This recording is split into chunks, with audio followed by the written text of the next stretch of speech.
Occasion ఏదైనా location ఎక్కడైనా తెలుగువారి వేడుక అంటే ఆలివ్ మిఠాయి ఉండాల్సిందే. నమస్తే, వెల్కమ్ టు సుమన్ టీవీ. ఈరోజు మనతో పాటు స్టూడియోలో రెడీగా ఉన్నారు Suman TV chief editor Keshav గారు. మాట్లాడదాం. నమస్తే సార్. నమస్తే.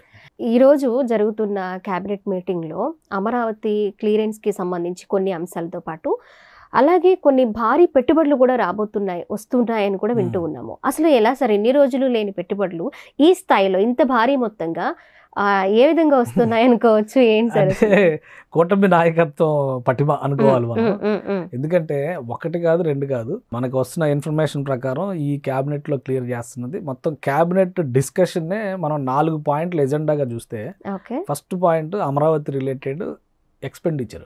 అది ఇన్వెస్ట్మెంట్ కాదు కదా, ఎక్స్పెండిచర్ అంటే దాదాపు 37,000 కోట్ల రూపాయల పనులకు సంబంధించి క్లియరెన్స్లు ఇస్తున్న సిఆర్డిఏ ఇచ్చేసింది, అలానే అమరావతి డెవలప్మెంట్ కార్పొరేషన్ ఇచ్చింది. వాటికి క్యాబినెట్ అప్రూవల్ ఇవ్వబోతుంది. అది అందరికీ తెలిసినటువంటి నోన్ ఫ్యాక్టర్. రెండోది ఏంటంటే ఇన్వెస్ట్మెంట్స్ సంబంధించింది.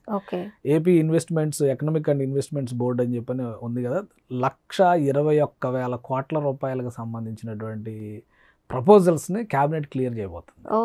చాలా మంది దావోస్ వెళ్ళారు, ఏమి చెప్పలేదు, ఏమైంది అని చెప్పని అంటా ఉన్నారు కదా. ఇప్పుడు వాటి సారాంశం మొత్తం ఇందులో వస్తుంది అనమాట. 121,000 కోట్ల investments.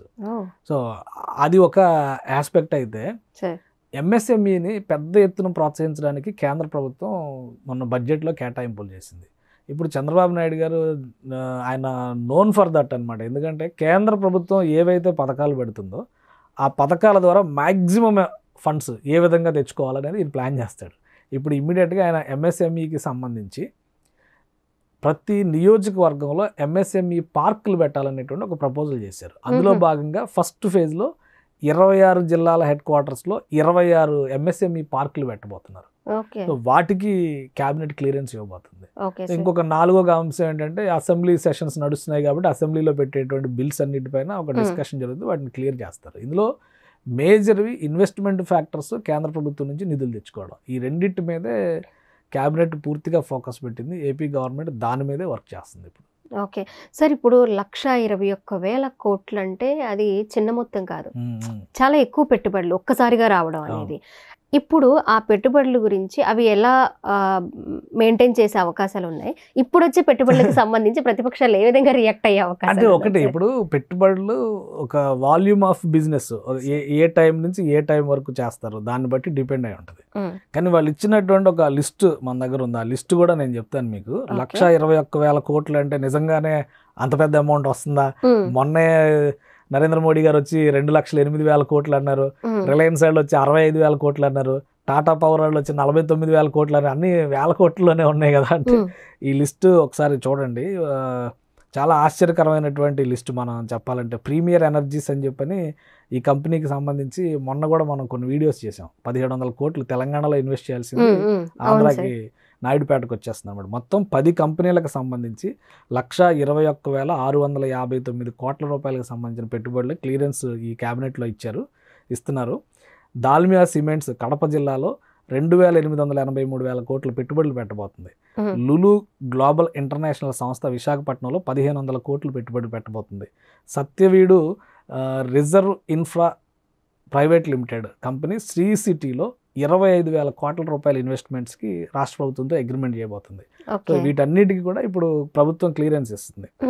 Indosol solar power private limited 58,469 కోట్ల రూపాయలని ఇన్వెస్ట్ చేయబోతుంది ఆంధ్రప్రదేశ్లో. దానికి గవర్నమెంట్ క్లియరెన్స్ ఇస్తుంది. Balaji action built well private limited 1,175 కోట్ల రూపాయల పెట్టుబడులు. హరిత్ అమృత్ లిమిటెడ్ కంపెనీ అనంతపురంలో సత్యసాయి జిల్లాలో 2 చోట్ల కూడా 22,000 కోట్ల రూపాయల పెట్టుబడులు పెట్టబోతుంది. ఆప్తా green energy ventures India private limited company, ఇది అన్నమయ్య కడప జిల్లాల్లో 8,240 కోట్ల రూపాయలు ఇన్వెస్ట్మెంట్స్ చేయబోతుంది. మేఫేర్ బీచ్ రిసార్ట్స్ కన్వెన్షన్ సంస్థ 400 కోట్ల రూపాయలతో ఆంధ్రప్రదేశ్లో రిసార్ట్స్ డెవలప్మెంట్ ప్రాజెక్టుకు సంబంధించి అగ్రిమెంట్ చేసుకోబోతుంది. ఒబెరాయ్ విలాస్ రిసార్ట్స్ వాళ్ళు 250 కోట్ల రూపాయలు పెట్టబోతున్నారు. అలానే వీటి వలన ఈ మొత్తం పెట్టుబడుల వలన 80,000 ఉద్యోగాలు కొత్తగా వస్తాయని రాష్ట్ర ప్రభుత్వం అంచనా వేస్తుంది. వీటికి అడిషనల్గా ఏంటంటే రాష్ట్ర ప్రభుత్వం ఇనిషియేట్ చేసినటువంటి రతన్ టాటా ఇన్నోవేషన్ హబ్స్ 5 చోట్ల ఆ కేంద్రాలు ఓపెన్ చేయాలని దాన్ని కూడా క్యాబినెట్ క్లియరెన్స్ ఇస్తుంది. అంటే ఇవన్నీ ఏంటి, ఒక టెన్యూరిటీ ఉంటుంది.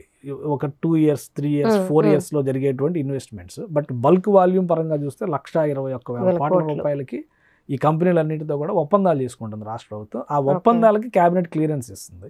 ఈ తర్వాత ఈ ఒప్పందానికి క్లియరెన్స్ ఇస్తున్నారంటే వాళ్ళ ప్రపోజల్స్, ఫైనాన్షియల్ ప్రపోజల్స్, వాళ్ళు చేయబోయేటువంటి యాక్టివిటీ ప్లాన్, ఎన్ని సంవత్సరాల్లో ఖర్చు పెడతారు, ఎంత ఎంప్లాయ్మెంట్ జనరేషన్ క్రియేట్ చేస్తారు, ఎకానమీకి ఎంత బూస్టింగ్ జరుగుతుంది, ఇవన్నీ అసెస్మెంట్ చేసి ఇప్పుడు ఆ దశకు వస్తుంది. అంటే ఒకేసారి ఆంధ్రప్రదేశ్ ప్రభుత్వం 1,21,000 కోట్ల రూపాయలని ఈ 10 నెలల్లో, ప్రభుత్వం వచ్చిన 10 నెలల్లో, మొన్న 9 నెలలు కంప్లీట్ అయ్యేటప్పటికి ఒక లెక్క చెప్పారు, దాదాపు 6.5 లక్షల కోట్ల రూపాయలు ఇన్వెస్ట్మెంట్స్ తీసుకొచ్చామని చెప్పి. ఇప్పుడు మళ్ళీ ఒక 1,20,000 కోట్ల రూపాయలు లెక్క చెప్తున్నారు. సో గవర్నమెంట్ కొత్త ఇన్వెస్ట్మెంట్స్ తీసుకురావడం, ఇన్వెస్ట్మెంట్ ఫ్రెండ్లీ, ఇండస్ట్రీ ఫ్రెండ్లీ అట్మాస్ఫియర్ని క్రియేట్ చేయడంలో కూటమి ప్రభుత్వం సక్సెస్ అయిందని చెప్పని మనం చెప్పొచ్చు.